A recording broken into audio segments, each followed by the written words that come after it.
এই তো কদিন আগেই দুর্যোগ ছিল, সেই দুর্যোগ কাটিয়ে ধীরে ধীরে স্বাভাবিক হওয়ার চেষ্টা করছিল শালকুমার, কিন্তু আলিপুরদুয়ারের শালকুমার স্বাভাবিক হতে আর পারল কই। ভুটানের জলে ফের একবার সিসামারা নদীর বাঁধ ভেঙে শালকুমারের অবস্থা ততই বছর। জল থই থই শালকুমারের মানুষ ঘর বাড়ি ছেড়ে সেই স্কুল বিল্ডিংয়ে গিয়ে আশ্রয় নিয়েছে।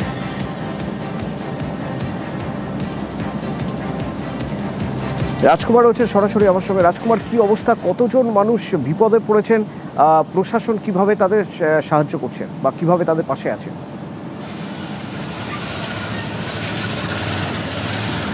দেখো অতনুদা, প্রশাসনের পক্ষ থেকে কিন্তু এই যে বন্যা কবলিত মানুষ, তা সব দিক দিয়ে তাদের পাশে রয়েছে প্রশাসন। তার কারণ হচ্ছে ইতিমধ্যেই ত্রাণ শিবির খোলা হয়েছে। শালকুমারের যে লালটুরাম যে হাই স্কুল, সেই হাই স্কুলে ইতিমধ্যেই ত্রাণ শিবির খোলা হয়েছে। সেখানে কিন্তু শালকুমার 1 এবং শালকুমার 2 গ্রাম পঞ্চায়েতের প্রায় 250 পরিবার কিন্তু সেই ত্রাণ শিবিরে আশ্রয় নিয়েছেন এবং স্থানীয় যে গ্রাম পঞ্চায়েত রয়েছে, গ্রাম পঞ্চায়েতের পক্ষ থেকে কিন্তু সেখানে তাদের থাকা খাওয়ার ব্যবস্থা করা হয়েছে।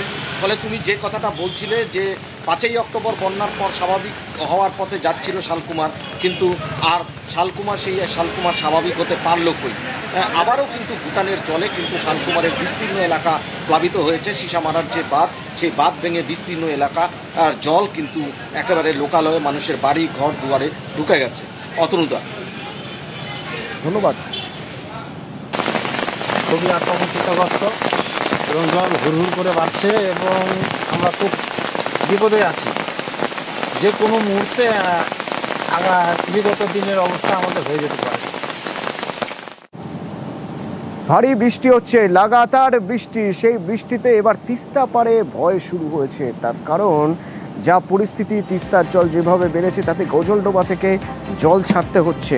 আর গজলডোবা ব্যারেজ থেকে জল ছাড়ার ফলে এবার তিস্তা রীতিমতো ফুসছে। কি অবস্থা সেখানকার? শান্তনু রয়েছে আমার সঙ্গে। শান্তনু, কি অবস্থা একটু জানতে চাইবো। সেচ দপ্তর কিভাবে কাজ করছে জানতে চাইবো।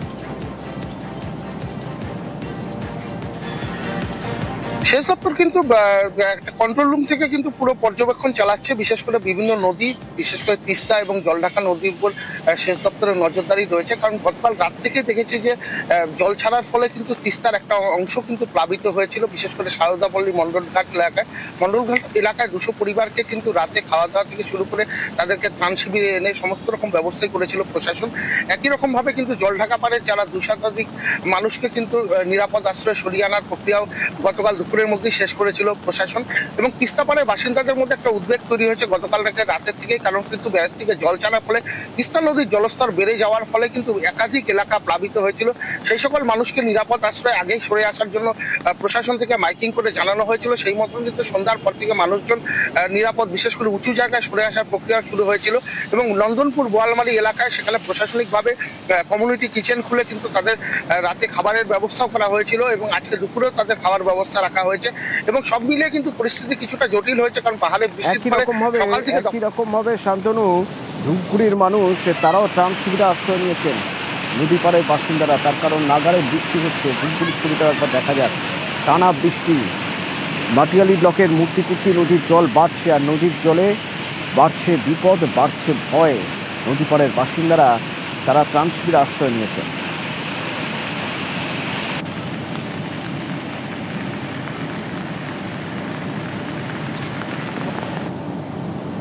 বাঁধ ভেঙে এই জলপাইগুড়িরই পোয়াঝাড় গ্রামের অবস্থা একবার দেখুন। পুরোপুরি জল থই থই অবস্থা। স্থানীয়রা তারা স্কুলের ত্রাণ শিবিরে রয়েছেন, অনেকে এলাকা ছেড়ে চলে যাচ্ছেন। ভয় লাগে, আবার কখন জল চলে আসে কোনো ঠিক নেই, ওই জন্য বাচ্চা নিয়ে বাবা বেরিয়ে যাচ্ছে। হট করে জল চলে আসে, তখন কি করবো? একবার তো অনেক ক্ষয়ক্ষতি হলো, এবার তো সাবধানে থাকতেই হবে। কষ্ট করে আছি, কি করা যাবে? বাড়ি ঘর থেকে যাওয়া যাবে না, বাড়িতে অনেক জিনিসপত্র আছে, 2 বাচ্চা আছে। প্রশাসন থেকে বলে গেছিল যে সবাই সতর্ক থাকবেন, তো আমরা আছি সতর্কভাবেই। এখন দেখি, কষ্ট করে থাকবো।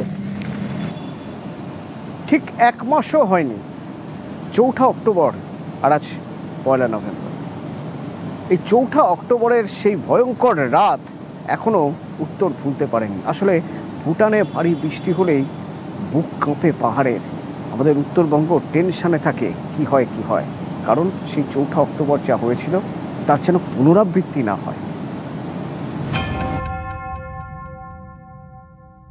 ভুটানের ব্যাপারে আমি চিঠি দিয়েছিলাম প্রধানমন্ত্রীকে, কিন্তু আমি এখনো পর্যন্ত কোনো রেসপন্স পাইনি। নর্থ বেঙ্গল প্রতিবার কত আর ফেস করবে? ভুটানের প্রায় 56টা নদী প্লাস সিকিমের 14টা হাইডেল পাওয়ার করেছে, সমস্ত জলটা চলে আসে, জল ওখানে রাখার জায়গা নেই, সবটাই এসে বাংলাকে ভাসিয়ে দেয়। সেই জন্যই আমি রিকোয়েস্ট করেছি যে ইন্দো ভুটান রুভার কমিশন তৈরি করার জন্য।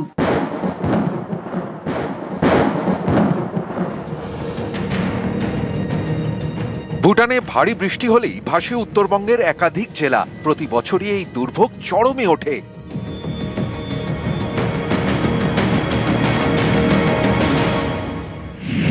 ভুটান থেকে একাধিক নদী এসে ঢুকেছে আলিপুরদুয়ার জলপাইগুড়িতে।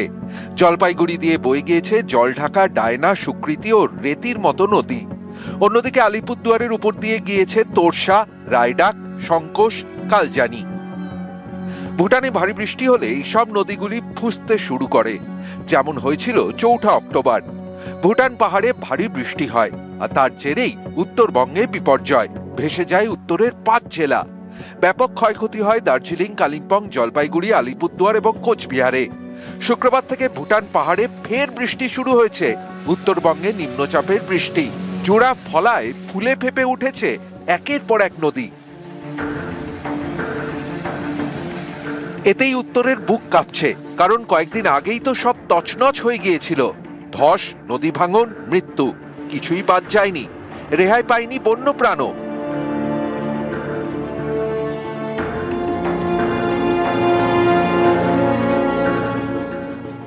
সবচেয়ে বেশি ক্ষয়ক্ষতি হয় দার্জিলিংয়ের মিরিকের নিচগাঁও।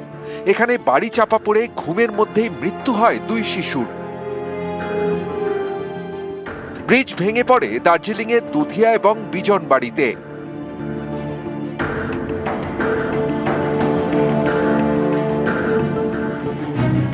তছনছ হয়ে যায় একের পর এক পর্যটন কেন্দ্র। জলপাইগুড়ির নাগরাকাটায় গাঠিয়া নদী, জলের তোড়ে ভেঙে পড়ে নদীর উপরের সেতু।